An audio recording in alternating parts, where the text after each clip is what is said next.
It's the Worldwide Sports Radio Network. Because that's the bottom line.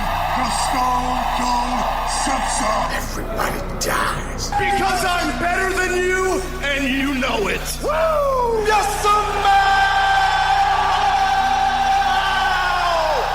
What the Rock is cooking! Now, welcome to Off the Mat with Alex Slows, Josh Silverberg, and Lyle Gillen.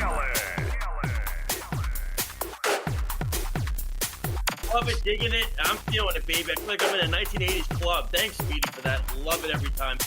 Good evening, wrestling fans. Welcome back to the only wrestling show here on the Worldwide Sports Radio Network. This is Off the Mat. I am your host, Josh Silverberg. Of course, you can join us every Tuesday from 8 to 10 p.m. right here on WWSRN. Got a jam-packed show for you this evening for sure. And, of course, we have my partners with me. First up from, I hope it's sunny today because, the last few days it's been pretty crappy over there, but that's Mr. Alex Slows with the weather. What's going on, man? He was my weather guy this week, by the way. It's going good, Josh.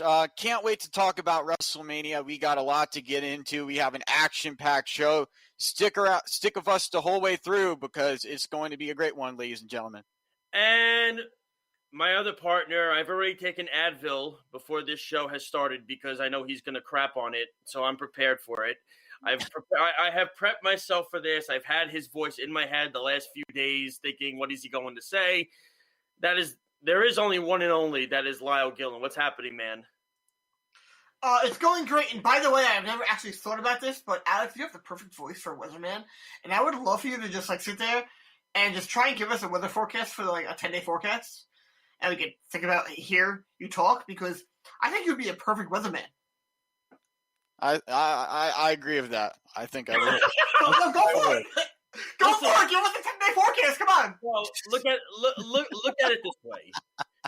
Alex, he's got the blood in him because his father is the radio play-by-play man for the Washington Nationals, who's also done a lot more than that in the history of sports, and that's Charlie Slow. And do you know what he has?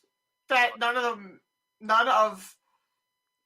Now, when you say the joke, you can't think about it. You have to say it. You can't think of it. You have to say it. Do you know what he has that you don't have? What? What is that he doesn't have? A World Series ring. That's great. Neither does Alex, because it's Charlie's.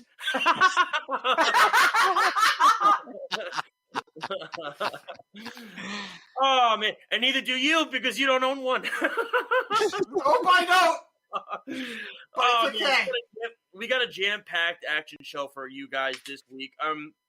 Really quick, we do have a guest that's going to be coming on with us next week. That's John Alba, so that's going to be awesome. He was at Mania this past week, so he'll tune in with us next week. But before we begin, of course, we got to do what we always have to say, and that's promoting what we do here and who we work for, and that is the Worldwide Sports Radio Network. So here's how you do it. It's all free, by the way. You have to just download our app. Well, how do you do that? It's quite simple. If you have an iPhone, you go to the app. You go to the Apple Store. You type in WWSRN. If you have an Android, you go to the Google Play Store. You type in Worldwide Sports. You can also check us out on worldwidesportsradio.com. You can check out our articles, all of our show schedules. If you missed the show, if there's a video clip or an audio clip that you like, you can re-listen or re-watch it.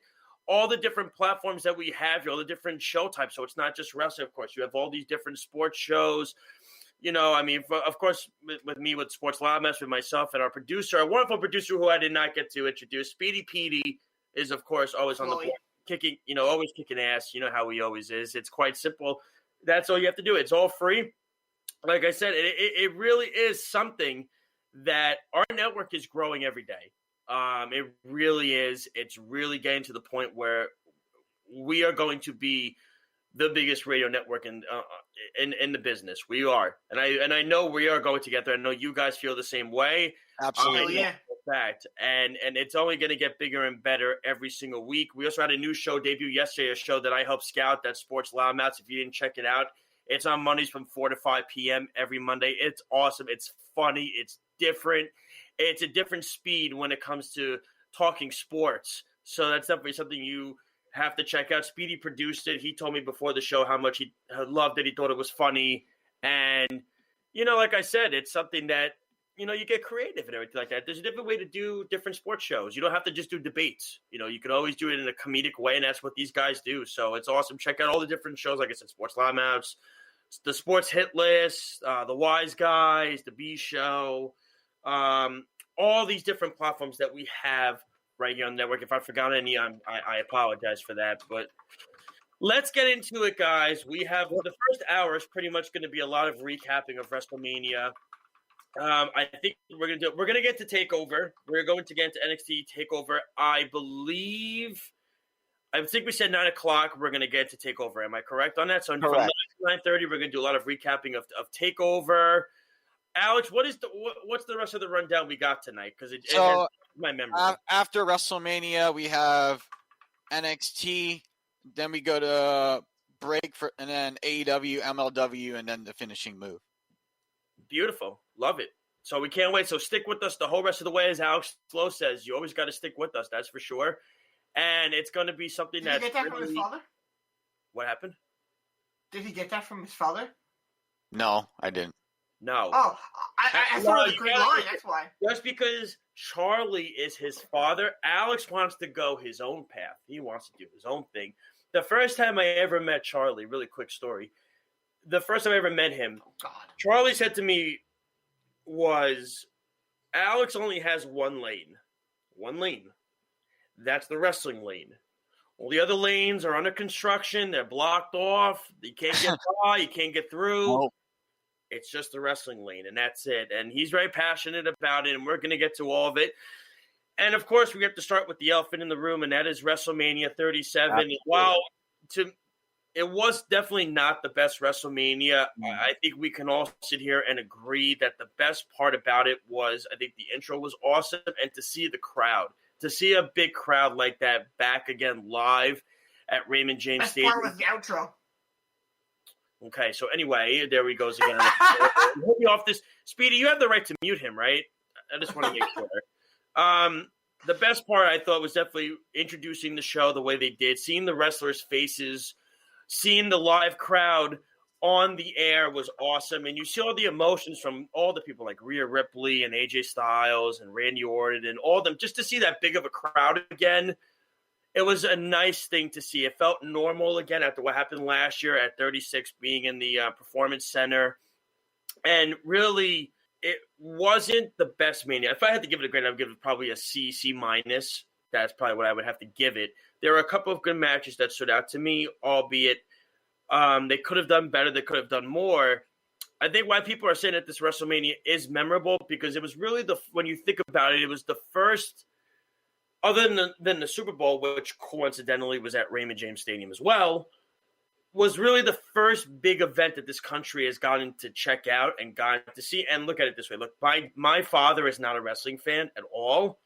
The thing of it is, he watched WrestleMania. Errol Marks, our CEO here at the Worldwide Sports Radio Network, doesn't watch wrestling at all. He watched WrestleMania. And also, by the way, you could call us 203-903-8271. And I also forgot to mention, we are on Facebook, YouTube, Twitter, Instagram, Periscope. We are on every single social media platform. So check us out. As of course, we have our page at Off the Mat. We're on everything. We're all over the place. And we have our website, too, that Alex does a wonderful job. Alex, if you want to give that quick plug. Yes, that is the Off the Mat Google website, which is it's in our Twitter bio for Off the Mat, which you can check out at Off the Mat, WWSRN, and the link is right there. Beautiful. So, like I said, I would give it a C minus if I had to give a grade. I actually was on the Sports Hit List post show when they did WrestleMania. I gave my thoughts of it a little bit. I think like I said, it was just nice to get that vibe again of absolutely where it's hard to turn the corner a little bit when you get to have a big event like this. And it's nice to see it again. But, that's the thing. I mean, you can't sit there and tell me when you watch Bianca Belair and Sasha Banks before the match started, you see the reaction from the two ladies where they what they've accomplished and what they've done. And that was awesome to watch. Yeah, that was cool to see. You're seeing Bianca cry. You're seeing Sasha smile. And if you saw at the end of the match, by the way, when Bianca was celebrating, it was a clip that came out of Sasha smiling at Bianca when she was celebrating. I have so much more respect for Sasha Banks right now. I do. She, to me, is back in the conversation as one of the top performers in the women's wrestling industry. I think she's gotten back up there again. She always is able to kind of recreate. She's still the same boss, the legit boss, but she's able to recreate it in different terms, in different ways, with the costume and the hair and doing different things about it. And then you got Bianca Belair, who's just starting her rise into this business. You had Drew and Bobby, which I thought was the perfect match to start Mania. Yeah, that was a really good opening match. I enjoyed it. Yeah, that was a good opening match. I thought it was the perfect match to start. Look, at 35, when Lyle and I went, Brock versus Seth Rollins was the perfect match to start the show. I mean, you look at it this way. If you didn't watch the Chris Jericho show on with Stone Cold, with the Broken Skull sessions with Stone Cold, he said it. You either want to be on the first match, you want to be that middle match that's in the middle of the card, or you want to be the main event. That's where you want to be because you're the crowd starter. Absolutely. To have Drew and Bobby start the show with that kind of crowd for the first time in over a year was phenomenal, and you saw the reaction. And I thought Bobby would get more cheers. Drew got more of the cheers, and people wanted to see. I was fine with either winning. I love Drew. I'm a huge Drew McIntyre fan. I mean, you guys know this. Drew McIntyre is one of my favorites. But I was fine with either one winning, so I was totally cool with that. That was fine for me. Other matches to me that stood out, I know you have different opinions. I'll let you go. I like Seth Rollins and Cesaro. Could it have gone longer? Sure. It had certain moments. And that Cesaro is finally getting that major push that he has earned in this industry for a very long time. He really has, and he finally got that win. And for Seth to put over Kevin Owens last year and now Cesaro this year shows the kind of character that Seth Rollins is too, where, okay, I've had my moments. I want to give these guys that have earned it their moments. That's something that I looked at and I thought about a little bit more, and I said, okay, I respect Seth for doing that. So that was pretty cool to see. I mean, there were a couple of other things that I liked. I thought night 2 would be the better card. I thought Asuka Rhea was okay. I thought it was okay. It was quick because they had to fast forward it. Yeah. Because Charlotte being out with COVID, so they really had to speed rush it. Yeah, they had to push through it. They didn't have enough time to build it as much as they probably wanted to. Of course, when you have the excuse of, yeah, but the lady that's supposed to fight the champion has COVID, so we kind of have to speed rush this in 3 weeks. It's kind of a difficult situation. And yeah, that makes sense. And it's kind of funny, like I said, we let you guys get to we have a whole hour of this, but I just wanted to get my parts in really quick. Mm-hmm. The reason why Charlotte, and people complain that Charlotte gets too much of a push. She complains. And I heard this actually today on Busted Open, and Bully Ray made an amazing point. It's really a fascinating point. Charlotte Flair did not get here because of the last name Flair. Charlotte Flair got here because of her first name, Charlotte. She has set the standard in women's wrestling today. And that's a known fact. And that's why you wonder, well, why does she get so many championship runs? Why does she get? Well, because she freaking deserves it. She's talented. She's great on the mic. She could be a face. She could be a heel. She could be an asshole. She could be the most lovable person on the roster. You ask her to do any character, she goes through with it every single time. And you saw it last night on the Raw after WrestleMania, which was probably the worst Raw after WrestleMania ever. It was awful. There were just, like I said, there were a couple of things that stood out to me. The downers to me, Wyatt and Randy, I think the alien is still going on Alexa's face. I think it really is. And if you don't catch my drift of what that means, I want to be discreet about it, okay? I can't really say what that means. So think of it, the alien going on Alexa's face. But think of it in your head, what it means, okay? And when I say what it means is, I can't really say what it means, Lyle. If you don't know what it means, it's going over your head. Say it. He's going on her. on her face. That's what it looked like. That's what I it know. looked I wanted you to say it. But it was that was one. Apollo Big E, I thought could have been really good. Yeah. I don't understand why the Dabba-Kato thing. We're supposed to pretend we don't know who he is. We know who he is. By the way, really quick. That was dumb as hell. They drafted him on Raw. I got to get this quick. I was not excited at all for Bad Bunny. Bad Bunny kicked ass in that match. And he took all the bumps in that match between him and Priest. He took everything. Priest was barely in the match. He was in the match for maybe 5 minutes, Priest. Bad Bunny was in the whole match. And the report is he had been training for that since the beginning of January to do this, to get ready for this. He put in 2.5 months worth of training to do. He did. I gotta tell you, and I'm not a fan of celebrities coming in and being in this world. Pat McAfee and Bad Bunny really did. They really did a good job. I got to give them props for that. Yeah, they did. By the way, the entrance of Bad Bunny was pretty cool. I like that. That was pretty cool with the truck thing. I thought that was pretty sick. Wyatt Fiend I didn't like. I mean, the Wyatt Orton I didn't like. The women's tag team match was a mess. By the way, really quick, if you're hating on Mandy Rose because she slipped and fell, okay, you're a mark. Okay, seriously. That was hilarious, though. No, that was hilarious. If you're making fun of it, you're a douche. Well, okay? yeah, you're right. But And you know what? Laugh at it. No, of course. But she was. She laughed at it. Titus O'Neil came up after her on her Instagram and walked up to her. She was taking a photo of herself and was like, "Are you okay? I know how you feel." And then she was so mad. And so she was. And last night on Raw, she was walking out slowly, holding Dana Brooke's hand. So she's laughing about it. Yeah, she's making fun of herself too. She was embarrassed. Jillian Garcia did the same thing. Yeah, of course, dude. Everybody has, dude. Randy Orton fell on Sunday. It happened, dude. That ramp looked soaking wet. By the way, it did not look at all dry. And by the way, I want to say something. Let's talk about the ring. If you're one of those fans, and I'm going to bounce off what you said about people making fun of Mandy Rose. If you're one of those fans who are out there, and you got all mad because of what Tony Khan tweeted on Saturday at the beginning of the show about what he did for the safety of his crew when he had rain in November, then you're an idiot. Because he tweeted that to try and help WWE and try and give them an idea on what to do. And you know what they did on Sunday? Exactly what he said. They had carpet out there. Well, So, I mean, look, that was don't be a real idiot to think exactly. But people want to take things he says and try and hate him on Twitter, and it's stupid.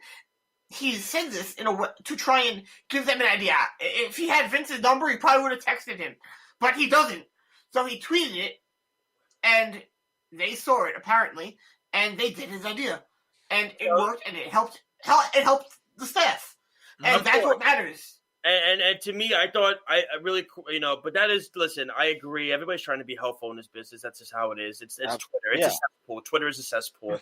We know this. Okay. That's why when I go on Twitter, I type things, but I don't take shots at people. No, that's never what I do. That's not my mantra.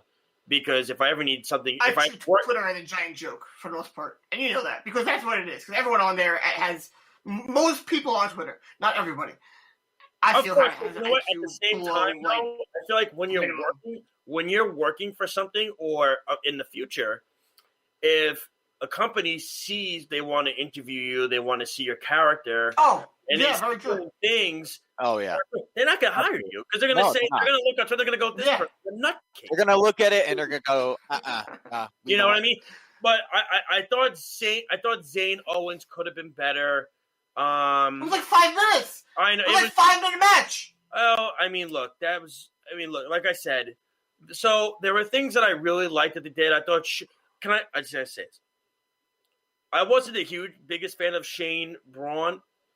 I got to give props to Shane McMahon for taking that fall. That's on the top of the cage, falling on your back, doing the flip way down too onto the ring at his age. Yeah, that kudos to Shane for taking that bump And he always takes the biggest bumps in his matches. Mhm. That's known. Why did he just leave the cage? He's known for that. I'm watching that match. I'm like, why just leave the cage and win? Well, no, that was again, Braun caught him. That was what it was. But it's bad parenting by Vince McMahon, by the way. It's really just negligence on Vince to let his son do this every single time. But I will say this though, really quick, before I let you guys go. Shane taking that bump shows how much he cares about this company. The fact that he's willing to go from the top of the cage and get flipped like that onto his back, onto the ring mat, which, by the way, remember, yes, there's like foam padding, but then there's also wood under there. There's woods. That crap hurts. Imagine falling from that far down from the top of the cage. Yeah. So, like I said, I would give it a C-. I love the main event. I absolutely love the main event. Was it the best result I wanted? No. But here's what they got, WWE. They got a reaction. Yeah. That's what they got. That's what they wanted. A reaction out of it. And what it does is it has a storyline to it now because Roman pinned both Edge and Bryan, but he put Edge on top of Bryan. So therefore, did Edge pin him? That's the thing we have to figure out. We don't know. So it's a storyline that was built. I thought all three guys kicked ass in that match. Say what you will. I actually thought, hands down. Actually thought, other than the Wyatt family versus the Shield, Roman Balor on Raw years ago in the Universal Championship tournament, I thought that was Roman's best performance, easily. I thought Edge killed it. I thought Daniel Bryan killed it. And again, whether you loved the ending or you hated it, you got a reaction out of it. That's what they want. You want to get people to hate. Kenny Omega's so hated in AEW right now, but he gets a reaction. That's the thing. Okada for years held the championship. Why do they give him the championship? Because he gets a reaction. He's also the best. He gets a reaction. Roman Reigns gets a reaction. That's why they let John Cena hold the belt for years. He gets cheered from the little kids, and he gets booed by the adults. You get a reaction, it draws to you, and it makes you want to. Dude, Errol doesn't watch this. Errol knew who Roman Reigns was. That's how much people know about Roman Reigns. Okay. And so I give it a C- the show. Alex, what were your thoughts on the show as a whole? Because it wasn't great, but it wasn't that bad. It wasn't that bad, but I'm gonna give it like from 1 to 10, I would say a 5.2. A 5. Yeah, because that's the main event, by the way. Yeah, the main event was the best one on night 2. And I was very intrigued and very happy to see Edge get back in that moment, that WrestleMania spotlight that he so desired for years after being on the shelf from an injury that ended his career for a while. And it was amazing to see him get that comeback, to get that story, and for that to happen full circle for him. And I posted a poll on the Off the Mat Twitter, and this is very interesting. You did. And I said, rate this year's WrestleMania. 23.1% said it was awesome. 41% said it was good. 20.5% said it was okay, and 15.4% said it was poor. And so, I voted okay. Yeah, most people voted okay or good. Yeah. And it was terrible, guys. I mean, it was not terrible. No, it wasn't. Yeah, it had. No, it wasn't terrible. 29 was terrible. Yeah. 9 was terrible. And 19. 19 was bad. You didn't. What? No, not maybe 19. 20. Maybe 20. Yeah. No, it wasn't 20 either. Don't say 20 is bad to Josh. Alex, No. Alex, I think you're thinking of the wrong numbers. Alex, you're thinking of the wrong numbers. You got to go back and look. 19 and 20 were rated top of the WrestleMania list. So yeah. But I want to continue with my conversation. So the best match to me, as I said, was the Universal Championship match. And to me, the match that didn't impress me at all was the match between Big E and Apollo. Yeah, I felt like that match was just a throw-in. It wasn't really, and they didn't really take time with it story-wise, and it just didn't. It didn't feel like a WrestleMania matchup to me. And the other matches that I enjoyed were, I did like Rhea Ripley versus Asuka to an extent, but like you said, Josh, it's Rhea Ripley. She's a good performer. She's amazing at what she does. Some people are mixed about her. Some people think she's. I don't know why. Yeah, people are saying she's not ready to be the Raw Women's Champion or things like that. And I don't know why, because I've seen her matches against people in the past on NXT. She had a killer match with Charlotte Flair last year in an empty arena, in an empty building. Mm-hmm. Yeah, exactly. And then the one match that I also enjoyed was let me see. I have the list right in front of me. The steel cage match was good too. And then the Bad Bunny match, which I was absolutely impressed with. How could you not be? Yeah. An entertainer. He took all the bumps in the match. Mm-hmm. Just going into the match, I thought, I don't think Bad Bunny has what it takes to be in a wrestling match. I don't think he's going to live up to the expectation. He pulled out all the stops. He sacrificed his body. He worked. Him and McAfee, the last two celebrities, have worked. They've worked out for WWE. Even Shaq. Shaq did a good job when he came in, too. Yeah, Shaq did for his age and for what he is and completely out of shape, he did a solid job. So for anybody who says, celebrities can't wrestle, they can't do it, yeah. Well, that's not the problem. I don't think people really only have a problem with celebrities coming because of them not doing a good job. I think people have a problem with celebrities coming in because now you had probably the best tag team in WWE in Miz and Morrison looking really bad in Mania.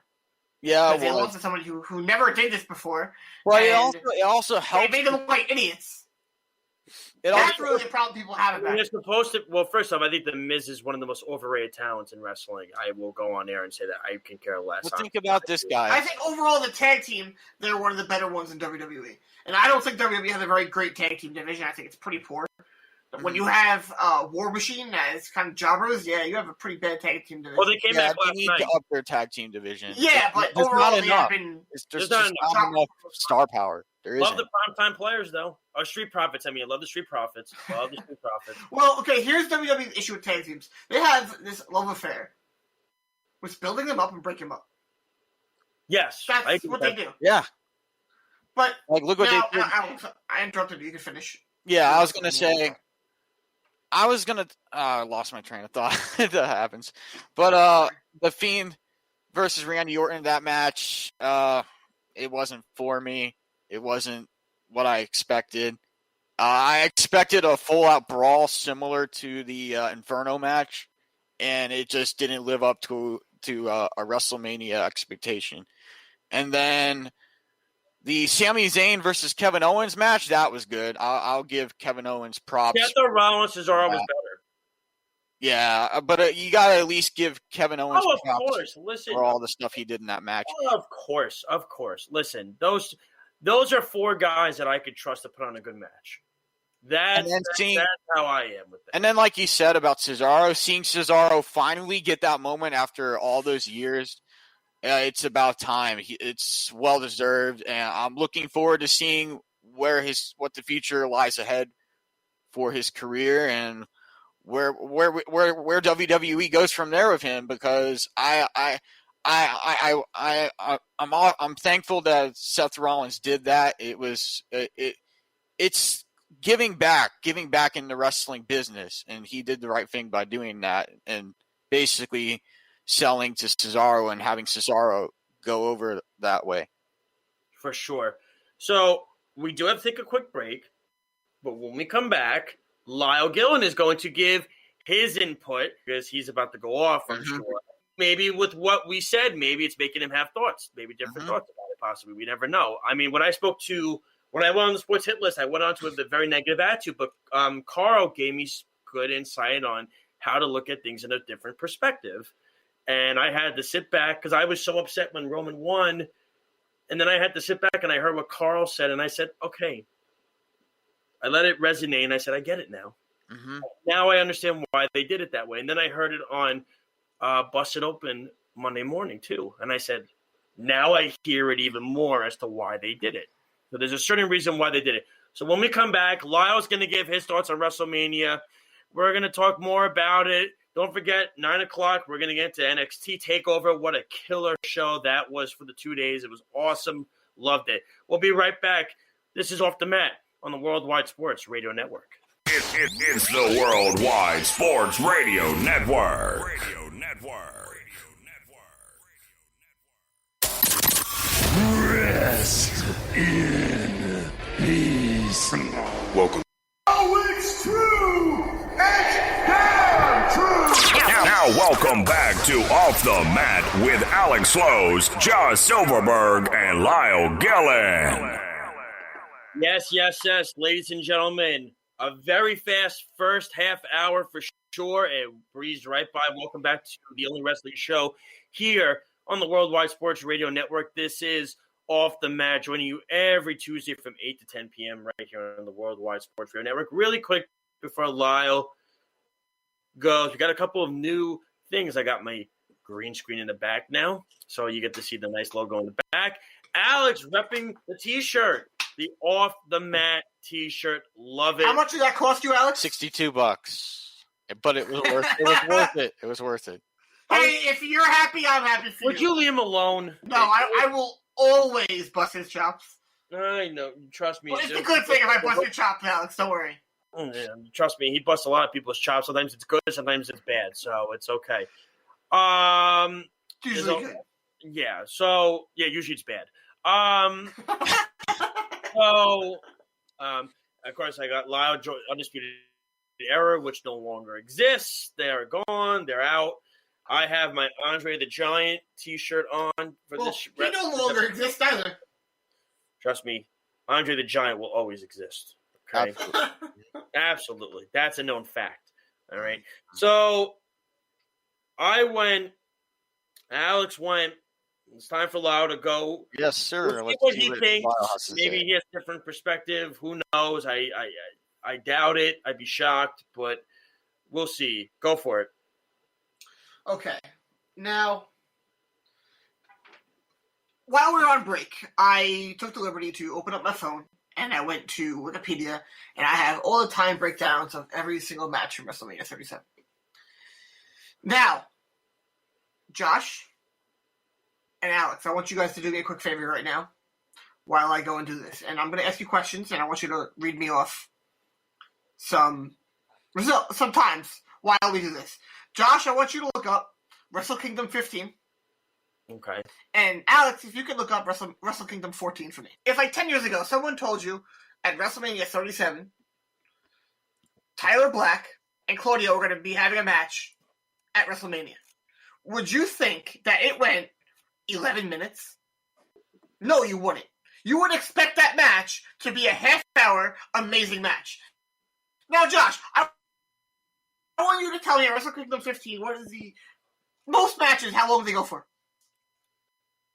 Which one? Wrestle Kingdom 15. No match in particular. Other than that, if you look through it, what did most matches go for at a minimum? I would say between 20 and minutes. If Tyler Black and Claudio had a match at a Wrestle Kingdom, go for 20 or 30 how long do you think they would go? Exactly. And it would be 10 times better than that match that we saw right there. When you have the talent that can go out there and have those memorable matches, you let them go 11 minutes. That just shows what WWE thinks of these guys. That shows what they think of their fans. They act. Everyone knows it. They think their fans are stupid as can be. We all know that. Because that's how they treat everybody. Now, what would you say if they had AJ Styles in a crappy tag match that went 9 minutes? That would never, ever, ever happen to the Phenomenal One. No, it would not. That would never happen. That would never happen to him in TNA. That would never happen to him anywhere. The problem I have really quick, Lau. Sorry, I gotta get to the. There's some comments I gotta get to really quick. We have some comments from the fans. Carl writes, Bobby Lashley and Roman Reigns. My guess is he's thinking that should be a match together. And then Anthony of 040, who's the guy I work with at my job, he says, I'd like to see Roman Reigns versus Bobby Lashley. So it seems the theme seems to be Roman Reigns versus Bobby Lashley. Let's go back to night 2. Josh, how long now you guys both had the Wrestle Kingdom cards for the last 2 years on your screen. If we told you that El Generico and Kevin Steen were going to be having a match at WrestleMania, how long? Now, I'm using Wrestle Kingdom because that's more recent. And that's going to be about some more time strange that if Ring of Honor had matches, there would be some more times. Yeah, I would have to see their time. How long would you say that those matches would go? El Generico and Kevin Steen in a Ring of Honor match. 16 to 25 minutes. This match went 9 minutes. It went 9 minutes. Wow. I'm sorry. Yeah. But you had El Generico and Kevin Steen. Absolutely. And it went 9 minutes. And that is a travesty. It is. I have said this before. WWE has the best roster in the entire world. But they don't know how to book it. They're the reason why their product is dog crap. And anybody who says this product is good, I will say it. I say it all the time. You're an idiot. I don't care. It's so bad. They are such a terrible product. Look at that Randy Orton Fiend match. That was so horrible. So horrible. But Josh, you know what Bray Wyatt can do. We all know what the Randy Orton can do. Exactly. And you had to go 5 minutes, 50 seconds. The rumor is that Randy Orton's going to be taking time off. So they had him win. And the Fiend lose. Shouldn't it be the other way? Shouldn't the guy taking time off be losing? Yes. Yes. Of course. Exactly. We said everybody said that match was on the card. Now, remember when Wrestling Observer newsletter, they had their fan awards. Remember, it's a fan award, so don't think that any one writer for that network has an opinion over the awards, because if you do, you're biased. Now, the fan, they voted the Fiend was the worst gimmick on TV. And they are 100% correct. And you can see that from what they did for a last while with Randy Orton. You can see ever since the Hell in a Cell match with Seth Rollins, he has been the worst character in wrestling. He came in on fire. And I said this to you, Josh, and take that breakdown. They're pushing him up there way too soon. Now look how horrible it is. I don't know what they're doing with him. Randy Orton was supposed to win that match until the day before. This entire show could have been the best WrestleMania ever. If I had to give it overall, I would say it would be a 6 out of 10, which isn't good. It's average. Mm-hmm. There were some things I really liked. I liked the Bobby Lashley Drew match for one reason, because I fully expected Drew to win. And they let Lashley win. I assumed they were feeding Lashley to Drew. And they did not do that. I liked what they did. I enjoyed that. And Speedy is 100% correct, by the way, about Andre the Giant being legendary because he was in The Princess Bride. That is true. Yeah. Now, I do disagree a little bit. Rhea Ripley versus Asuka, I think, was solid. Now, I said this the last 2 weeks. I thought the match I was looking forward to the most was Bianca Belair and Sasha Banks, and they delivered.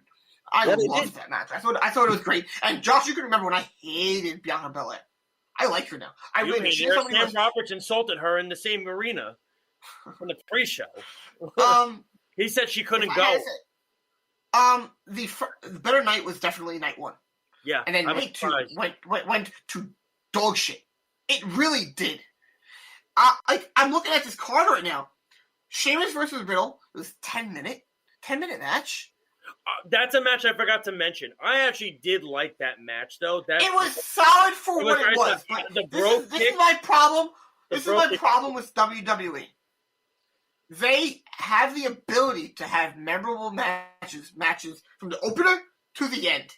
Every single pay-per-view. But who the hell is going to remember a 10-minute match? I agree with Lyle. absolutely. Everything you're saying Now, is on point, and some of it to an extent. But this is what people criticize, and it's the small percentage of people who only watch WWE who really say this. They say that the long matches are too long, they complain, they cry, they will moan, and shut the hell up. Josh, what are the most memorable matches you have ever seen? I can now name I'll ask you one. the same question. Go for it, Alex. You have the off I can name time. one. Go for it. Undertaker versus Shawn Michaels. How long do you think that match went for? Probably 30 minutes. Okay, when was the last time we saw a match? Remember those matches where it was year after year after year with Shawn Michaels? No, the one I'm Shawn talking Michaels about with was Cena, like Shawn Michaels with Ric 2 hours. Flair, Shawn Michaels with the two and Taker. We don't have this phenomenal quality of match anymore for WrestleMania. It's so memorable. I mean, And any the match I years. think of for a WrestleMania, I think of is always the match that I look back at. That the one that I always tell people if they're not a wrestling fan to check it out for the first match to watch is to me Brett versus Owen. Brett versus Owens. Yes, you have. How did you watch it? How long did you think that match went for? Oh, it had to be. And you watched it a few times. It had to be 20 plus. Exactly. It was the best opening You have match the WrestleMania talent. between. Nobody's Now- going to top it. Let's look back over the years of WrestleMania. The most memorable matches. They always go 20 plus 30 minutes. Mm-hmm. And now you had matches that could be those phenomenal, memorable matches that you're just going to go back and watch this WrestleMania just to see that one match on Peacock. I almost said the network.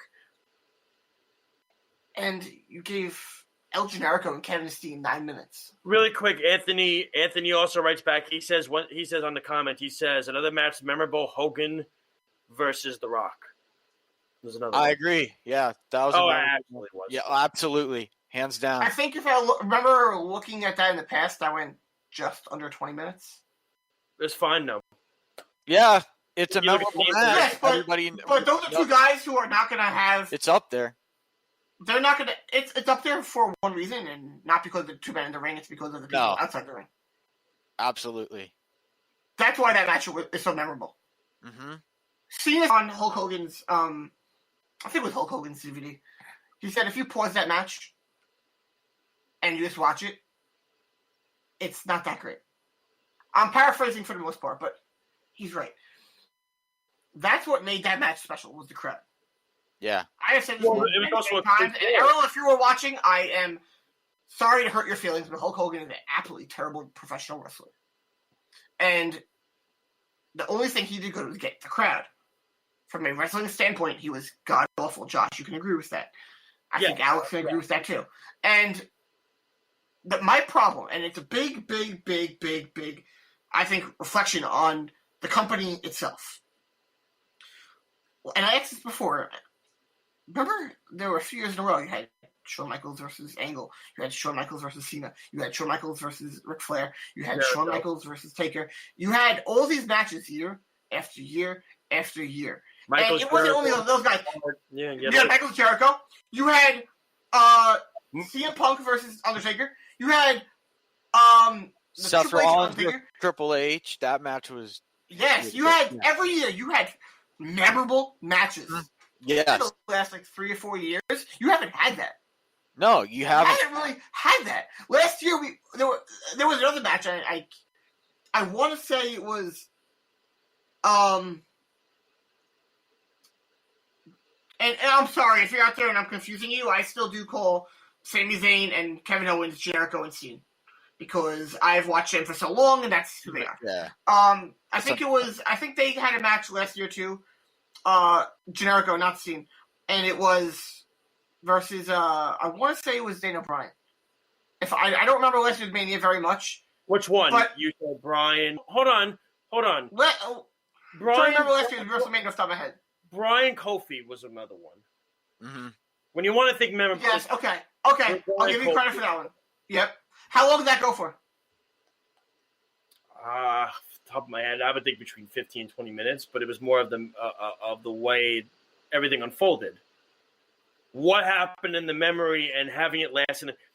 It's That match should have ended the show. I understand.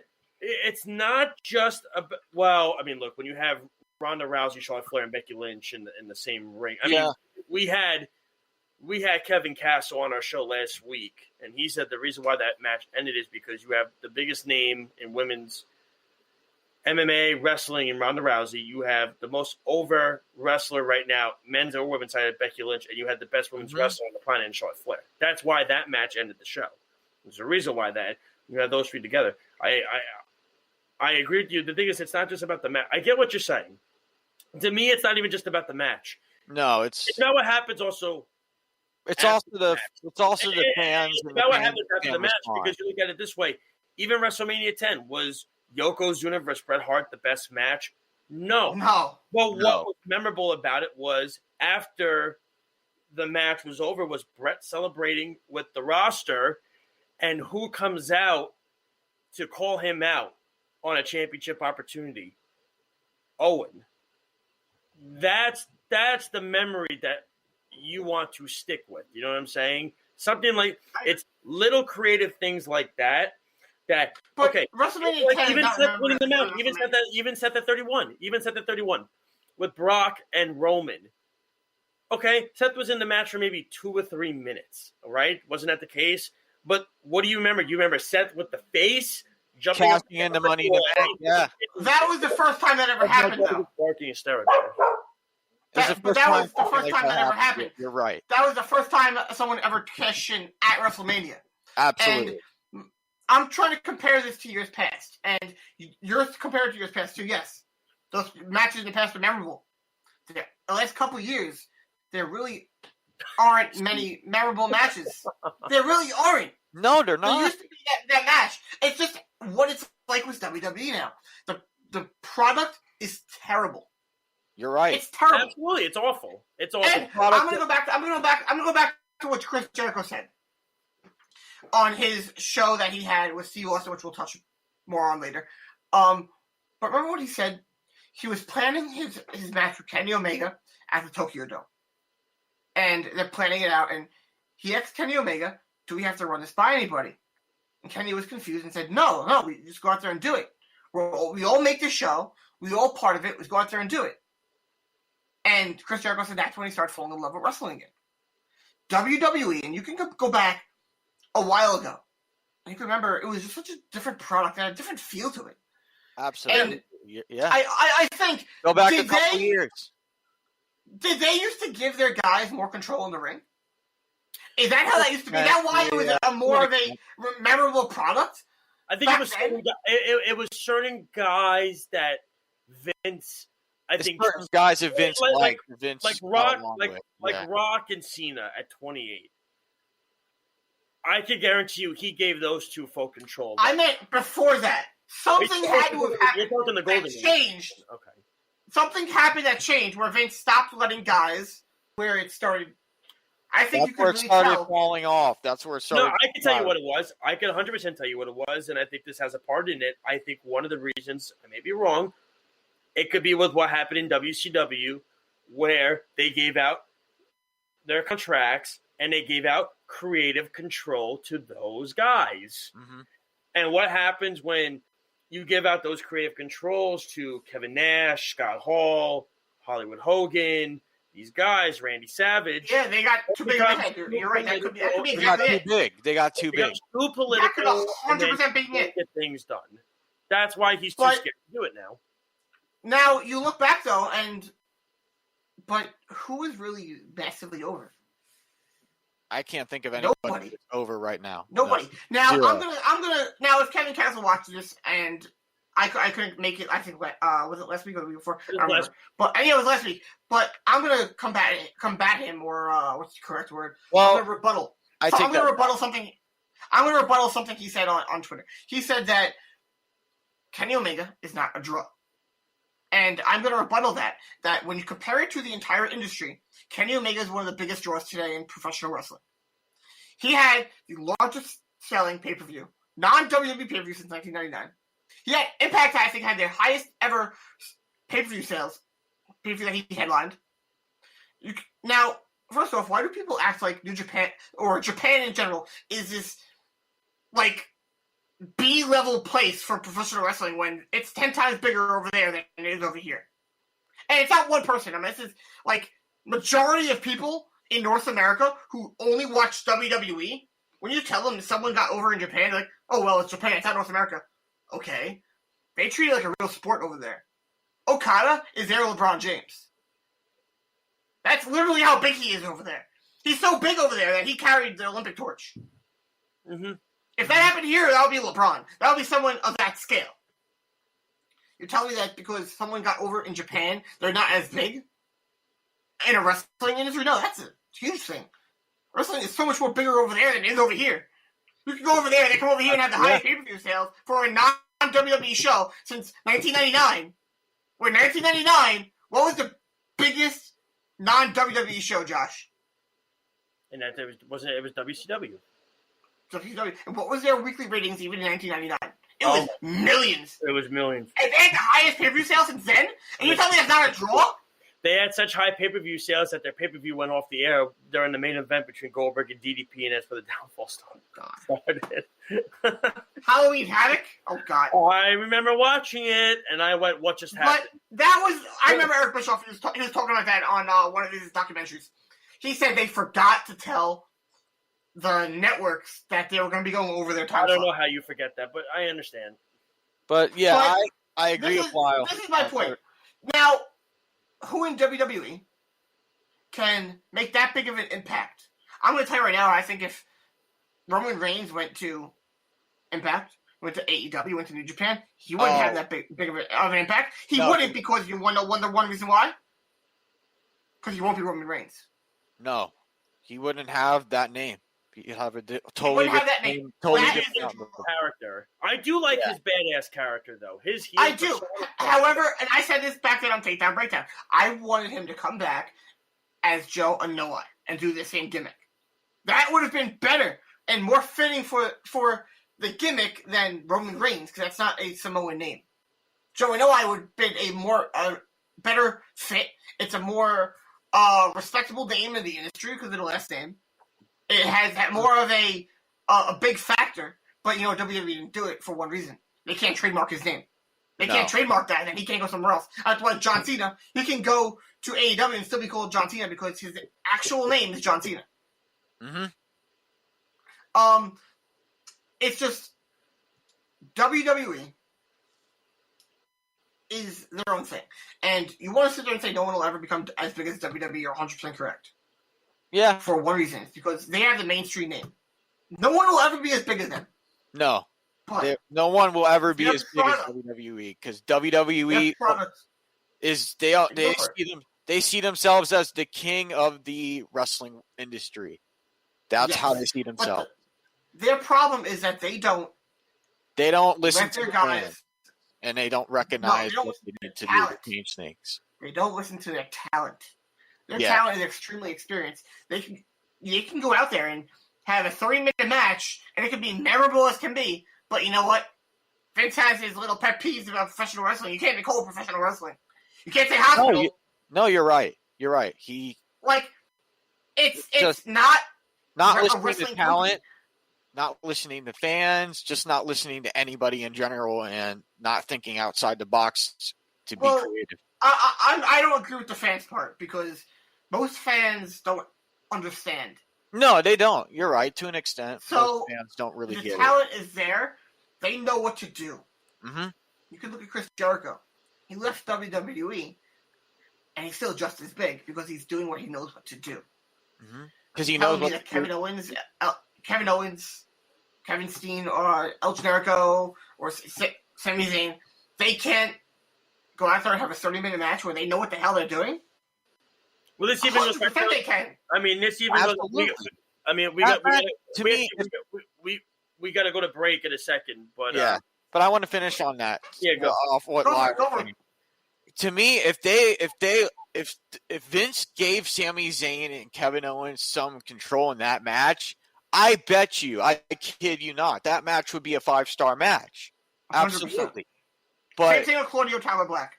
Well, I'll finish it with this before we go to break. You could go back to it. It's a couple years ago when they had Shinsuke and AJ in that match, and everything happened and stuff like that. But I mean, it could have been one of the best matches of all time.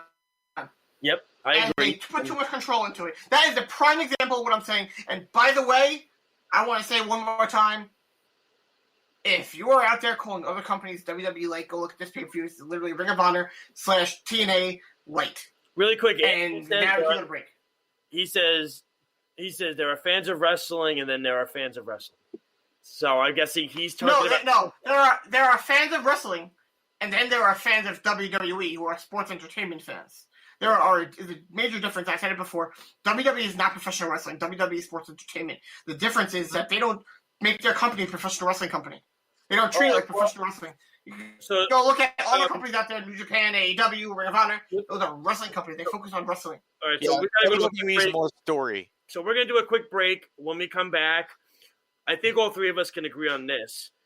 NXT TakeOver was awesome. Oh, it was very good. If it was awesome, then you are lost. It was a blast. Phenomenal. We will get into all of that when we come back right here on Off the Mat here on the Worldwide Sports Radio Network. It's the Worldwide Sports Radio Network. TikTok. Are you ready?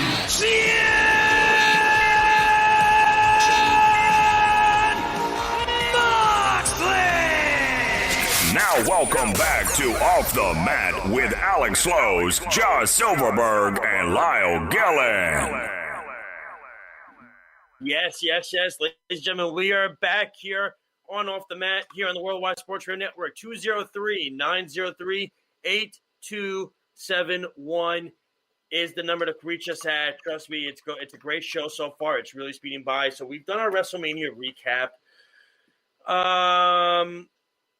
Here's what we're going to get into now, and this is going to be a fun thing. We're going to talk about NXT TakeOver, stand and delivered, and boy, did they stand and deliver on what they promised for sure on both nights. I thought both nights were phenomenal. I thought they were great. You're seeing some new blood come in here and take over on the show. You're getting that. You're getting that now with Karrion Kross as the new heavyweight champion. You're seeing that Raquel Gonzalez and Io Shirai had a great match, and Raquel really stood out strong in this match. I gotta say, I doubted her going into this, and I've said it many times, but she impressed me. She did. She really was good. She was phenomenal. She stuck up to what she's been doing the last few months. She's built herself up this way, and you had MSK now being the tag team champion. So again, you're getting some fresh faces. Johnny Gargano is still the North American champion after beating Bronson Reed, which, by the way, I did like the idea of Bronson Reed winning that match. I really did. I'm a big fan of Bronson Reed. I think he has a really bright future for sure. I think I said it last week, Alex. You compared him to Vader a little bit, and I said I see some Bam Bam Bigelow, and Kev said I see a little bit of both. When you look at the two, the two together, I thought this was a perfect takeover. This was one of the best takeovers I've seen. Oh yeah, by far. It definitely was. It's definitely number one on the list. I personally, I can't. I'm biased. I can't put it past the takeover in New York, which me and Josh went to, where they had Gargano and Cole. I can't. That match was probably the best NXT match ever. So I can't put it above that, but I'm biased on that one. But I do agree. It was a phenomenal, one of the best shows they ever put on. I thought out in one. Yeah, I mean, look, I agree with you. And by the way, I'll even take it up a notch further. I thought that was the best match of that entire WrestleMania weekend. That includes the G1 show, that includes Mania, and that includes TakeOver. I thought the Gargano Cole match was the best match that entire weekend. Dave Meltzer gave it the best rating of any of those matches. All of those matches combined from all those shows that weekend. Mm-hmm. He never does that, giving it that. So, but Josh, I do want to give props to MSK for their performance in that triple threat tag team match. That was an unbelievable match because this team was really put to the test against hard-hitting tag teams, very well-known tag teams like Grizzled Young Veterans and Legado del Fantasma. And they just did not give up. They kept going. Nash Carter was throwing everything he had in that match. So was Wesley. And I'm very happy for them. And Nash Carter, his story about his father, it's emotional, but it makes sense because Nash Carter, ever since he was a kid, and ever since he started being a wrestling fan, and this was his dream. He wanted to become a champion and a full-time wrestler in NXT. And him and his friend and tag team partner have come full circle, and they are now the NXT tag team champions. So I'm very interested to see who's going to step up next in line to challenge.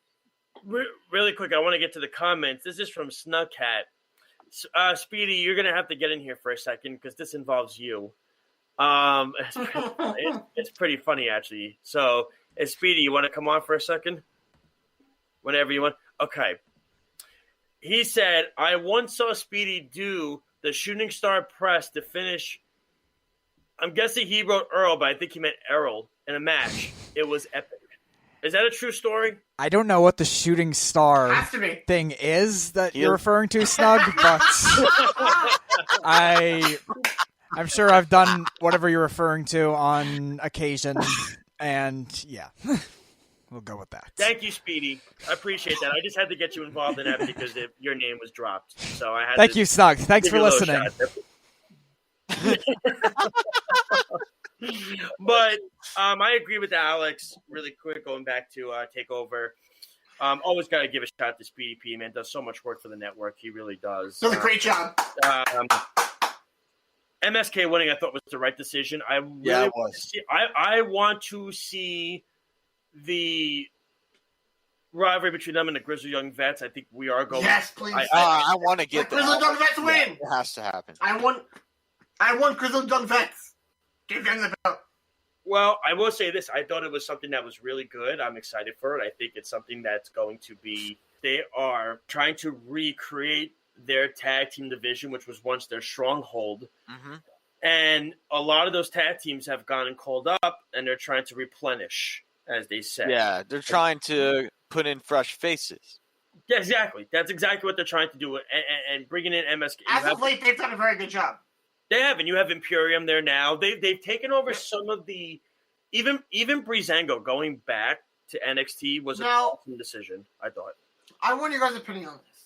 Mm-hmm. Do you think they did that as an effect to compete? Because they were on Wednesdays forever to compete with AEW's tag team division. Alex, go. I would say so, but now that they have their own night, Tuesday night, I think this will give them more opportunity to focus on building their tag team division more often. Because if you remember, it was always the same tag teams. You had Breezango, Legado del Fantasma competing a lot in the same or similar matches.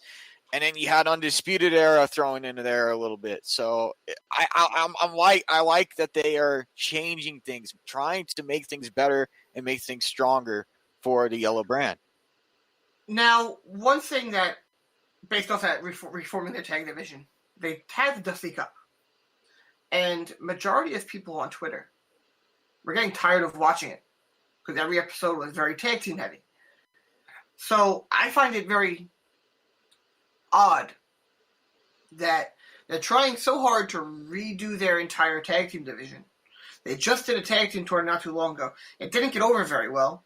It was still good, but Snugcat says, "Shout out to Speedy P. He's the man." So there you go. Snugcat loves you, Speedy. So is Speedy talking to himself in the chat? Oh God, what were you saying, Lyle, about this thing? God, you're so annoying. What were you saying about the thing? I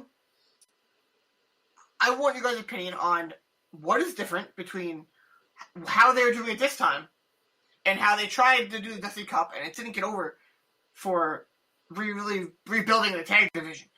So what do you guys think is different on how they can really get people in if they have to build? The only real way to bring it in and rebuild the tag division is by showing it more.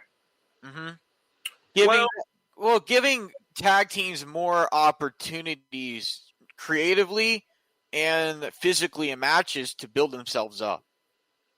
I think what it comes down to is this. I think what NXT was trying to do for months and months and months was they were constantly putting singles wrestlers with other singles wrestlers and trying to get that together. I mean, they did it with the with Pete Dunne and Matt Riddle, which I actually did like that tag team. I really did. I love that, man. They were great. They were awesome. What are they called? The Bro Stallions, or Bro Stallions? That's what they were. I thought it was good. I love something Matt like that. And Matt Riddle. I love Matt Riddle. I mean, to me, but and of course, you know how I am live with Pete Dunne. I mean, Pete Dunne's one of my favorites. I mean, it's you're in love with him. When it comes to, I think what they're also doing is they're expanding. Now they're bringing over talent from NXT UK. They're bringing Toni Storm over. They're bringing over Imperium, Grizzled Young Vets. So they're expanding on their roster with already assets that they have on NXT just over in the UK.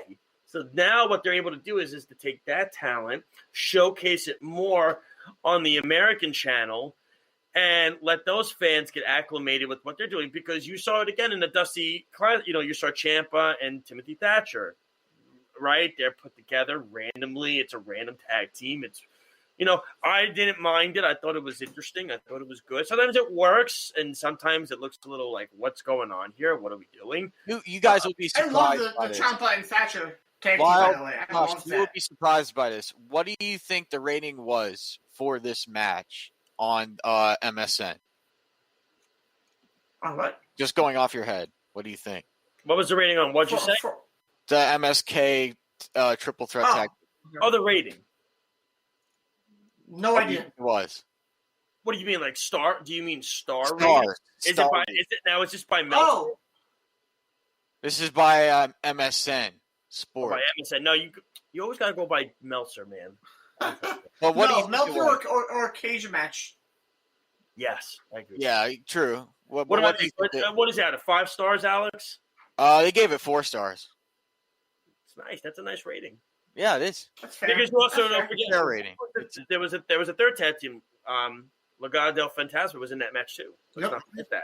Yeah, they And were. actually, 2 weeks ago on this show, Alex said a match he really wanted to see for the tag team championships was Legado del Fantasma versus MSK versus Grizzled Young Vets.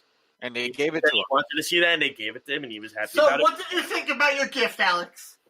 I appreciated it. I thought it was a matchup. It was a great matchup. I love you, Alex. You're so funny. It felt You are the right. best. It felt right for the card, and it felt right for WWE and NXT Takeover. Well, there's other matches we got to get to. Absolutely. Let's talk about because I think there's a couple more. Really quick, what do you think of Devlin and Escobar with the ladder match? I feel like it was okay for a ladder match. I thought there should have been more physicality involved, because in ladder matches you get more physicality. You get people jumping off ladders, sacrificing their body, and putting themselves on the line throughout the whole match. We didn't get a lot of that during that match. It was more on the ground striking and technical wrestling. So I just wanted to get your quick thoughts on what that was. I mean, I thought it was okay. I mean, it could have been better, but of course the bigger matches were Io and Raquel Gonzalez, and I'm curious what Lyle's thoughts are, because I know Lyle did not think Raquel was ready for it, and that's fine. Sometimes, listen, Sam Roberts, once again, he crapped on Bianca Belair right before a takeover and said she wasn't good enough to be on the card, and now she's winning the SmackDown Women's Championship in the main event of Night 1 at WrestleMania, so it shows what he knows. But I thought Raquel Gonzalez, and I've said this for months, I said this girl is talented. mm-hmm. She is a phenomenal competitor. She's got the size, but she's got the ability and the power and strength in the ring and the power. And of course, you get that with Io's way of doing her matches, which is high flying, risk taking, doing different things. I thought it meshed really perfectly. Lyle, your thoughts on that match? Now, I will start off by saying, I'm a man. I'll admit when I'm wrong. I was wrong about. I was wrong about Gonzalez. She did a very, very, very good job. And this one I have a very hard time saying, Josh, you were right. But no, I was very happy with that match. I thought they did a great job. I think Io is definitely the better talent. Of course. I'm interested to see if she goes to the main roster and where she goes. But then that opens up the same issue that NXT repeatedly has, where they have this formula that is terrible for TV, where they build talent just to lose them. And I've said it before, it's a terrible formula that won't go anywhere. So they're going to be losing this great talent. Now, who else? Because now Dodger's going to be taking that spot. Who else is coming up to being the star? I feel like now they signed a crap ton of women recently. Yeah, they did. They went out there and took them all. Who do you guys think could come out there and become the next star in their division? I think it could be Priscilla Kelly. She still has stuff. Which, by the way, yeah, but I think her look, because in WWE, if you're attractive, you can go extremely far. People said the same thing about Alexa Bliss when she first went to the main roster. She wasn't the best in the ring, but she's great. She's probably one of the most over females in the main roster right now. I don't think since she got called up. But I want to know who you guys think could be the next one to really be the standout star for NXT Women's Division. Because if Io goes up, this is on that basis, by the way. If I had to pick somebody that could run, well, I would like to see Shotzi Blackheart, but she's tag team. I love Shotzi. She's a tag team champion, but it doesn't mean they can't do it. I think it would be a great idea to have her be a double champion and run with that, not just with the NXT tag titles, but also the NXT Women's Championship. And I think that NXT needs to give Shotzi a chance, a start, some way to grow on this ability and show what she's able to do in the ring against somebody who has a lot of size, a lot of power and strengths, like Raquel Gonzalez. I got a name for you. I'll give you Taya Valkyrie. They just signed her. I forgot about her. They just signed her. I just remembered all about her. She's training at the Performance Center right now. But she had a promo, if you saw, on TakeOver. And she is somebody that, if you didn't watch Impact, she is obviously married to John Morrison. We know this. She's uber talented, but her personality is it's perfect for NXT. You know, I gotta say, I feel really bad for Luchasaurus. He lost all his friends. Yes, he did. And if you don't get the reference, in real life, Luchasaurus is extremely good friends with John Morrison and Taya Valkyrie. They've been on BTE a couple times, but I was making a joke. Yeah. Continue, Josh. But Taya Valkyrie is one. We know The Rock's daughter, I believe. I haven't heard anything about her for a long time. But she's training now. She is training. I think they're setting her up. She's training. That's another one. Avery Taylor, who I know wrestled on the NBC but even for a while. Yeah. But even like it could be like even like an Indy Hartwell. She can do, like, she's uber talented. She can do something. She's somebody that I think when you look at it in the big picture, you know, I mean, you have Tony Storm. I mean, it's like you have already they do. You have pieces in place, and I'm wondering with Raquel, is she now going to be so over that she becomes like a face champion? I'm kind of curious with how that goes because she's so over right now, and the fans love her. That it's like, where does creative go with this? But I want to get to other things because we're running short on time here. We have 2 big matches we got to get to. I actually, the match that was the best of TakeOver Night 2 was Finn Balor and Karrion Kross. That's what I was going to get to that for sure. I mean, what were your thoughts, Alex, on that Balor Kross? I thought it was a very physical match. I liked that Finn Balor added new elements to the match and really took it to Karrion Kross, put Karrion Kross in positions he's never been in before in the squared circle, and really challenged Karrion Kross to use to go outside the box, think of different ways to battle back against Finn Balor in a matchup like that. And it worked solidly. It paid off for both of them. And props to both of these athletes because they put on a hell of a show. For me, I mean, I look at it this way. It's in the sense of with Balor and Kross, I think we all knew Kross was going to win. That was it. I think everybody knew he was going to win. Yeah, everyone knew. Now it's just a matter of where they go forward with, are they going to continue the feud with Balor? Or are they going to go in another direction with who's going to check?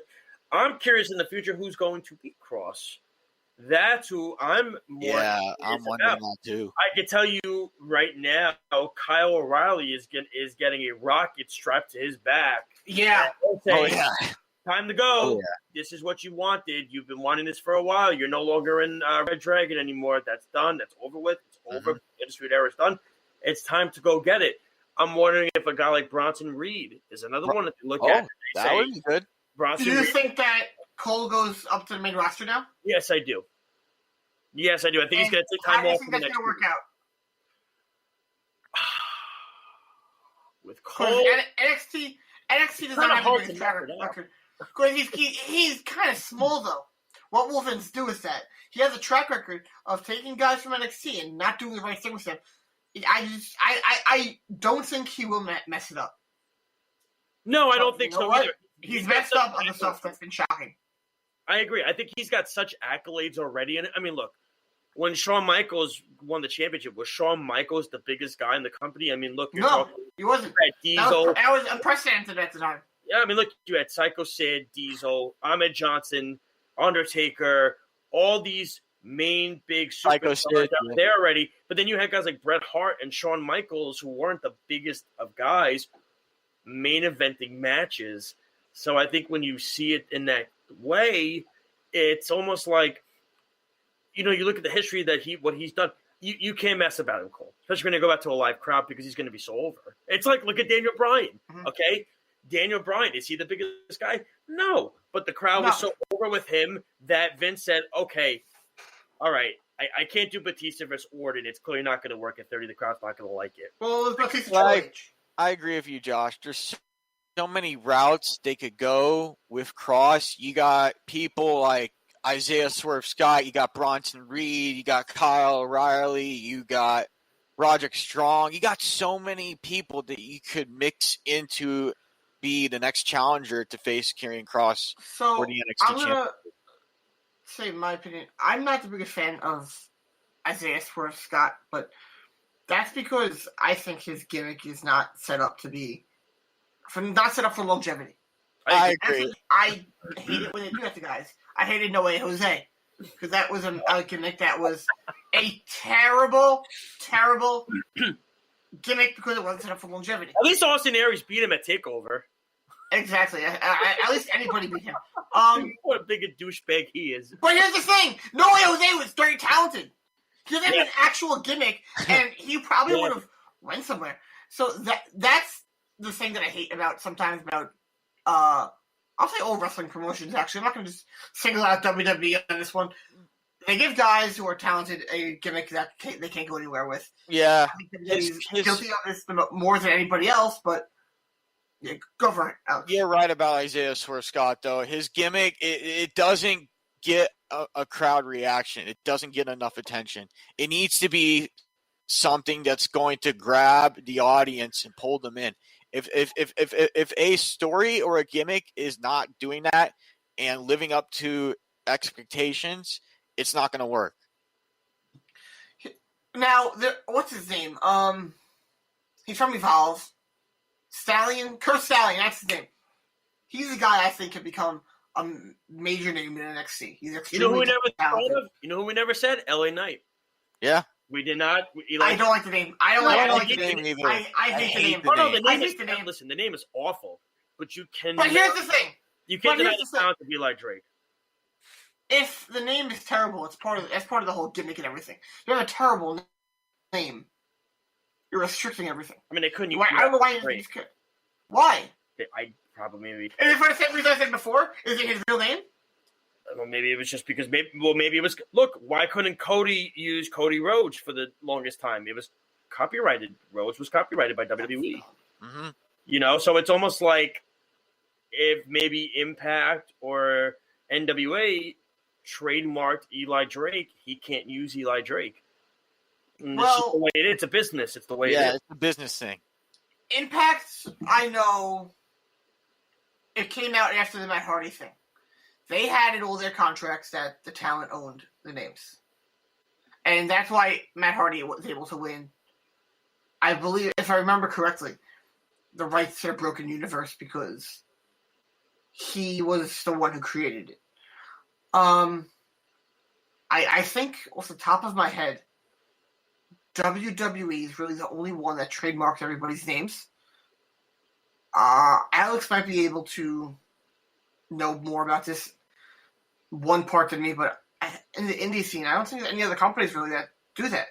No, there's no other company company out there at all. that trademarks. I don't think AEW does that. No, they don't. They allow people to come if they allow people to use their names from different promotions when they come over to AEW.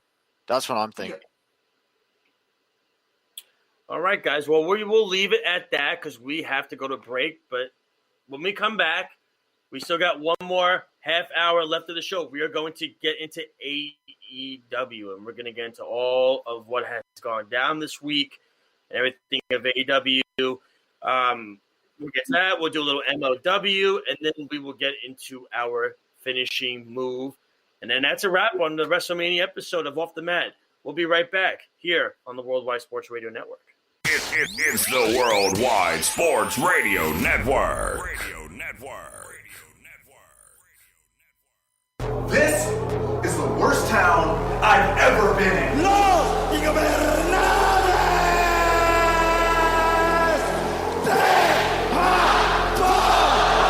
Everybody's got a price.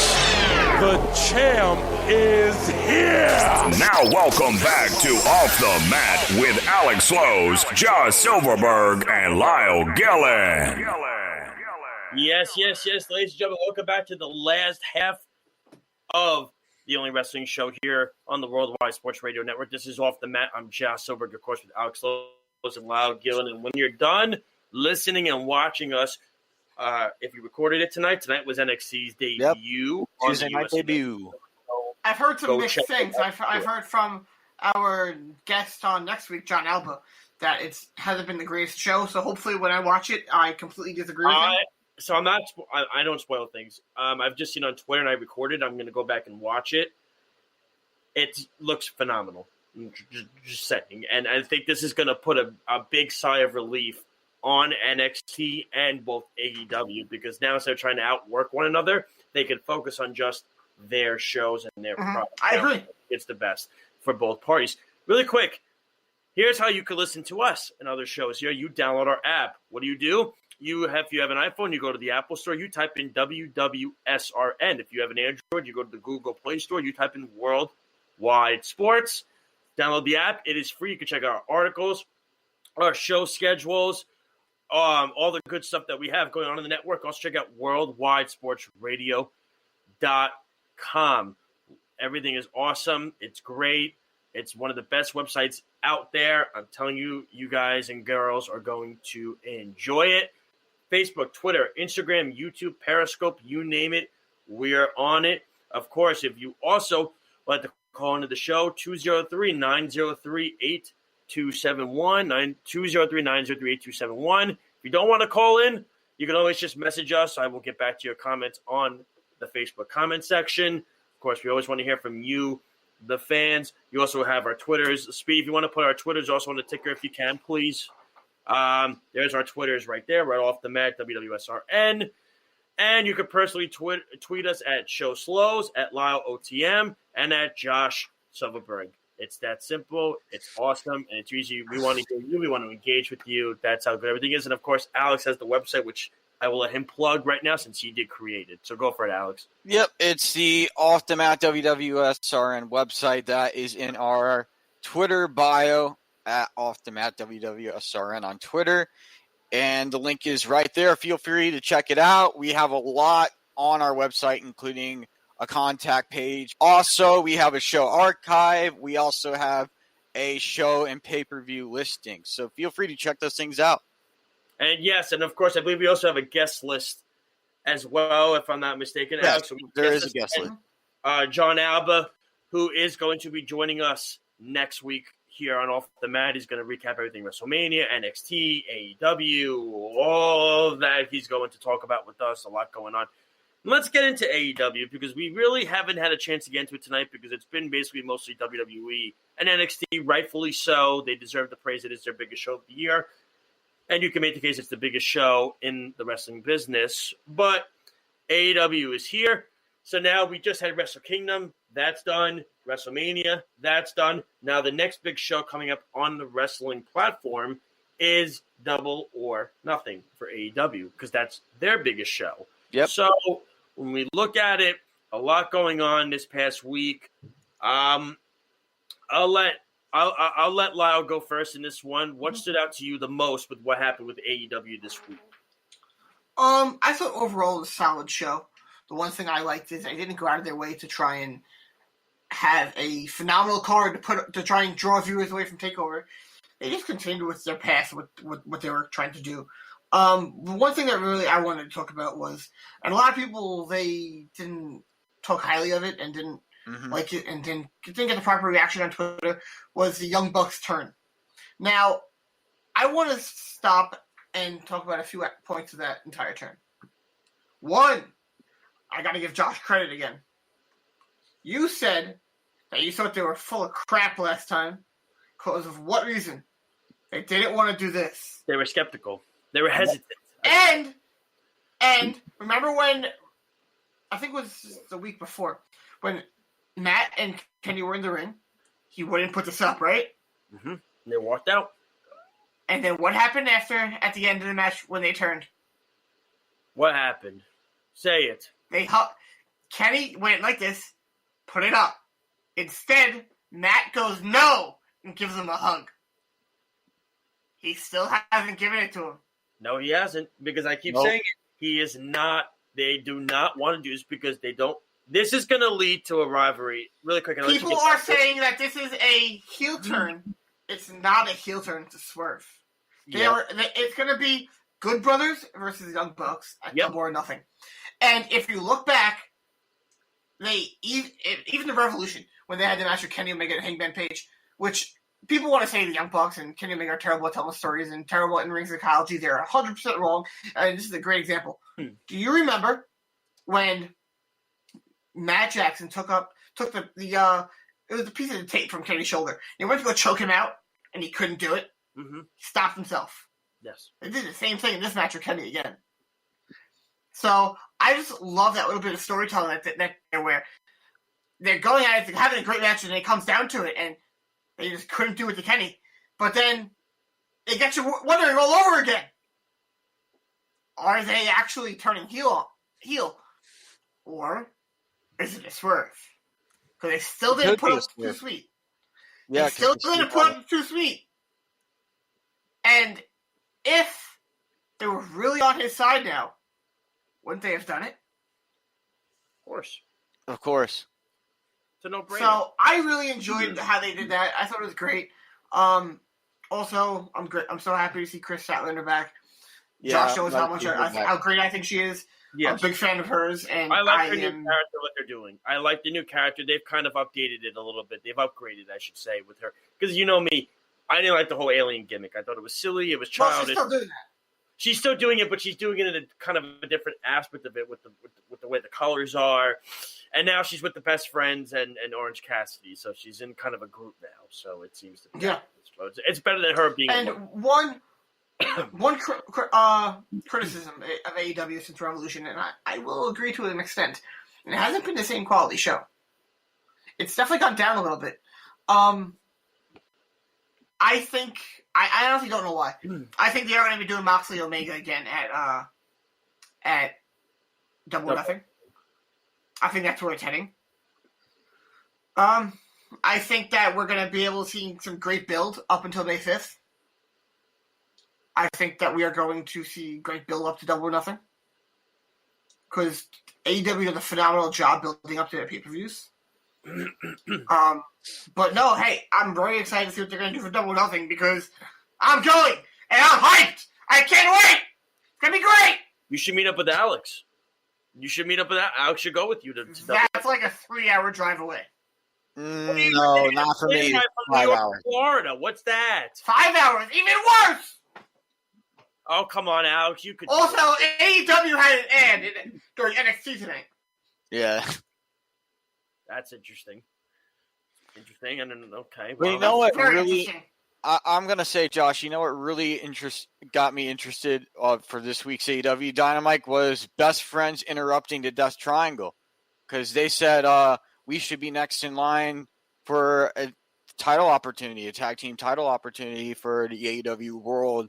Oh, that would be great.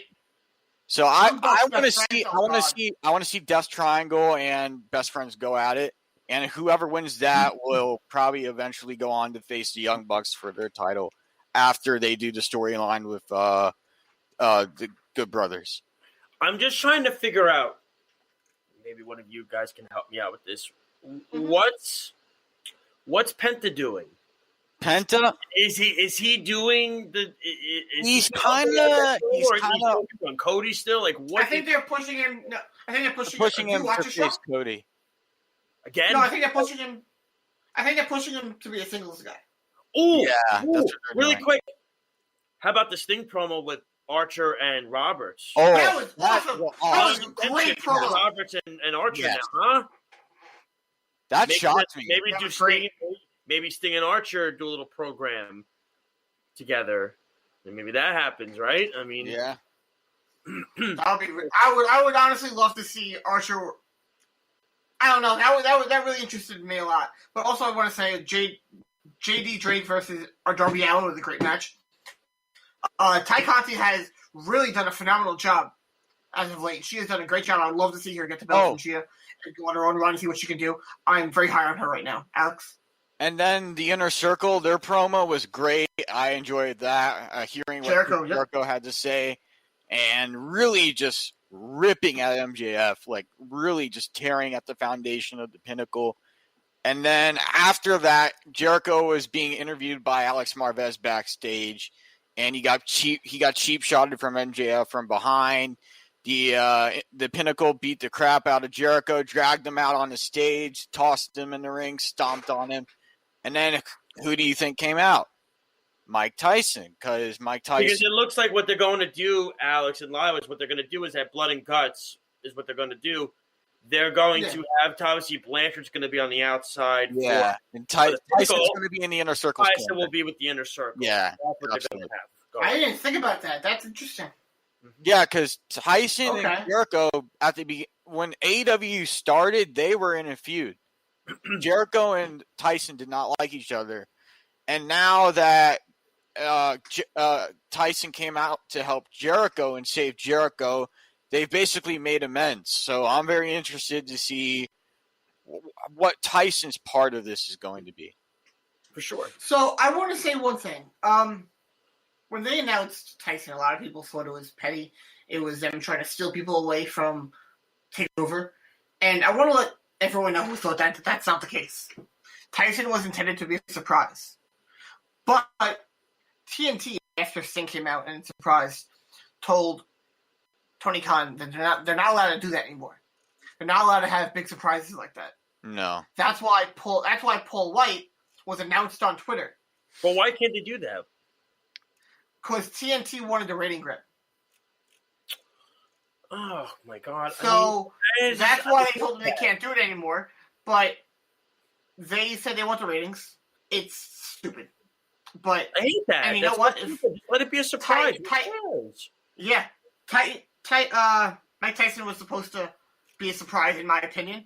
Now, that's not a fact, but I think based off of that information that I got beforehand, that was supposed to be a surprise, not a announcement that he comes out earlier. Just the way he came out and did everything, that to me tells me it was supposed to be a surprise. By the way, really quick, I want to mention this just really quick, going back to NXT just for a second. We forgot to mention this. We didn't even mention Walter versus Champa. Oh, yeah. We didn't even mention right. Not to shame. Do it now. Shame on us. Shame on us, You can make the case. Shame on you! You're right. Because you can make the case. You're the host! That might have been the best match of both nights. Yeah, I think it was. Yeah. I think it was. I would not mention that. That's terrible. But going back to it, I mean, going forward, it's going to be interesting to see what AEW does. It seems like they have some stuff planned. I like where they're going with this. They have a couple of things, but I want to let Alex give his update on MLW and what's going on, because I know he asked me a question about who do I think is next to challenge Lio Rush, and I said, who gives a damn? No way. That's what I said. I hope he doesn't watch the show. I really hope he does not watch the show. It's exactly what you said. No, not in a bad way. I'm saying it in a way of who gives a damn. Nobody's going to beat him anyway, in a good way. Yeah. Like nobody can beat him. That's what I was saying by it. I wasn't saying it like he means. So I was saying it it's a compliment. Yeah. Nobody can beat him. Mm-hmm. Look at you trying to stir the pot. Me and Leo. That's what I do! Dude, me and Leo. Leo. When was the last time you spoke to Leo, huh? Probably a couple weeks ago. Actually, I spoke to him a couple weeks ago. We spoke on we spoke Yeah, should have mentioned his promo, right? Yeah. You might not have been there. Tape. You might maybe not. I wasn't there. We did, right? Alex, we talked about it on that show. Yeah, we did. Yeah, with low key. Yeah, we did. Yeah. Oh God, low key. But that was now Leo and I are cool. He and I we message each other sometimes. All seriousness on Twitter and stuff like that. Like, how's everything going? Everything like that. And he's in the Final Four for the New Japan thing. He is. New Japan strong. So, New Japan Cup USA. Let's get to MLW right now, Alex. What do you got this week? So this week, MLW Fusion. Next week, Wednesday, April 14th, Alex Hammerstone will have a match that involves the National Openweight Championship against Mil Muertes of Azteca Underground. And I got to say, Mil Muertes has been indestructible. Like, there's nobody that's been able to beat him. He thinks he's the rightful champion, but the thing is, Alex Hammerstone is still listed under MLW as the National Openweight Championship. So Alex Hammerstone called Mil Muertes out. Mil Muertes accepted the match, the challenge, and we're going to get this match next Wednesday. And I'm very, very interested to see how it all falls into place, and if Alex Hammerstone will win and still be claimed the rightful and reclaim his status as the rightful holder of the title. And then we also have Gino Medina getting his first title shot against Richard Holiday for the How happy are you? Caribbean Championship. And this, I saw a promo on YouTube. Yeah, there's a YouTube video of it on MLW's YouTube channel. Gino Medina and Richard Holiday sat down with Alicia too, who we've had on the show.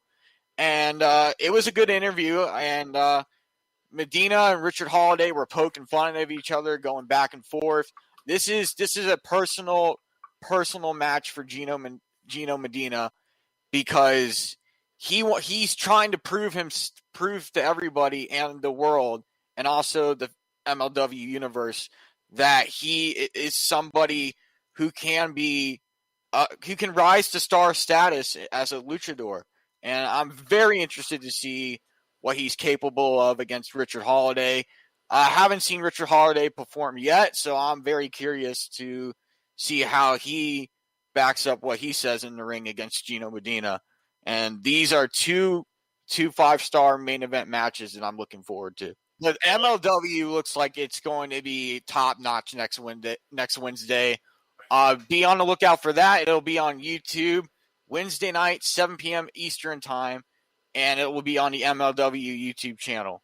And it'll also be on cable nationwide and Dish via BIN Sports on Saturday nights at 10 p.m. Eastern time and on demand anytime, anywhere on DAZN. Awesome. So, guys, it's been an awesome show. It's time to get to our final segment. That is the finishing move. I will let Mr. Slow start first. So my finishing move is I was on Clearwater Beach a couple days ago. I'm walking down down towards all the hotels on the sidewalk, and I see all these people lined up. I'm like, what? Why are all these people lined up like this out here? And I see it's Hogan's Beach Shop, and who do you think is standing there? Jimmy Hart. When I had this conversation with Josh, last time Josh saw no line for him. Well, this was a line of 220 people waiting to get that was WrestleMania weekend. Hello, Kobe. How you doing? That was for WrestleMania weekend. When I went to see Jimmy Hart, it was when Piazza and Griffey were getting into the Hall of Fame in Cooperstown, and he was at just throwing it out there. I actually went up to him and shook his hand. I'm like, "How you doing, man?" He's like my height. Yeah, he's a great guy. Fun fact about Jimmy Hart. He actually wrote the theme song for the Honky Tonk Man. Yes, he did. That is a true fact. I have heard that. The mouth of the South. That's right. So that's good stuff there, man. What about you, Lyle? What's your move? Already. Oh, God. I brought the microphone back. Okay, so. Does it even work? No! Great. Okay, so, prop for you. Do you remember the last few years with WrestleMania on the network? It was hit or miss. You didn't know if you were going to get it to work or not. It was like you had to pray. You had to sit there and do a satanic ritual. It was kind of untrustworthy. I know me and Josh can remember WrestleMania 32. We missed the entire Sting Triple H match.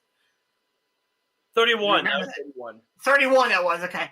So I don't remember it as well as Thor did. Oh, my God. I remember that. I was so mad. Yup, you were.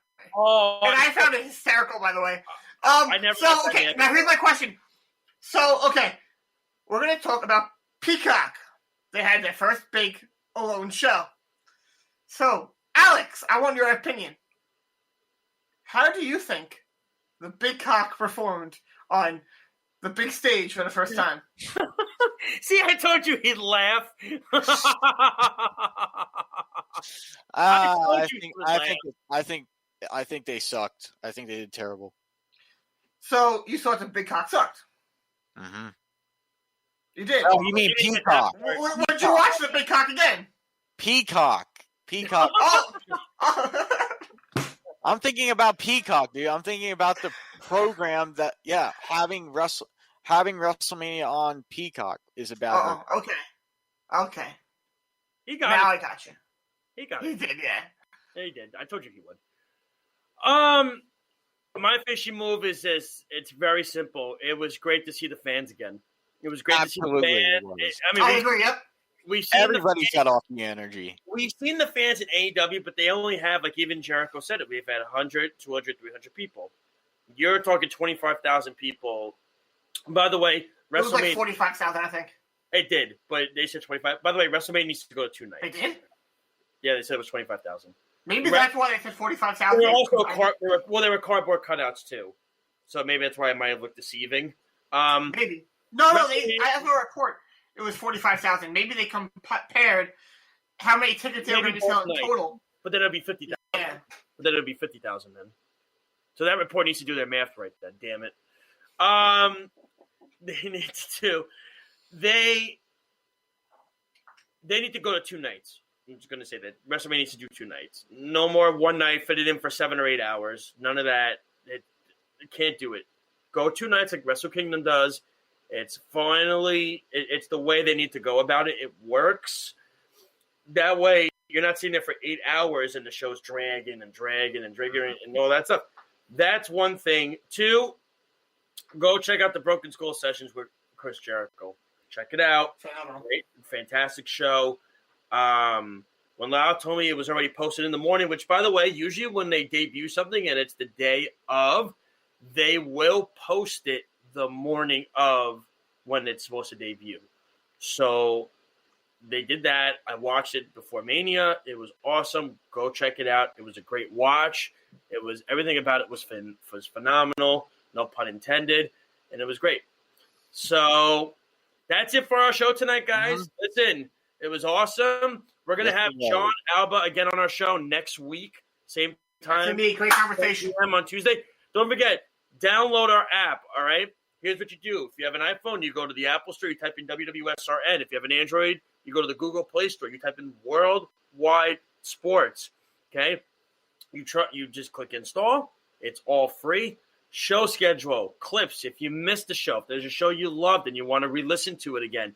If you're driving, there's an audio feed as well. So that way you're not, getting into any accidents or anything like that. Facebook, Twitter, Instagram, YouTube, Periscope. We are on every single platform. And, of course, to the fans, we want you to call in. If you don't want to call in, please, then write to us on Facebook. I will read your comments on the air. It's that simple.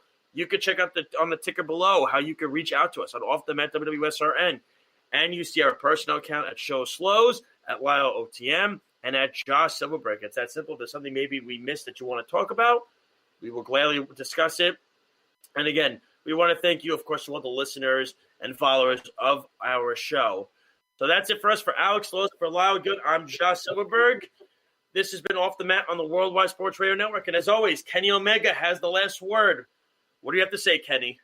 I must bid you adieu. So say with me now if you know it. Goodbye. And good night. Thank you for listening to Off the Mat on the Worldwide Sports Radio Network. Your source for all things wrestling and sports entertainment. It's the Worldwide Sports Radio Network.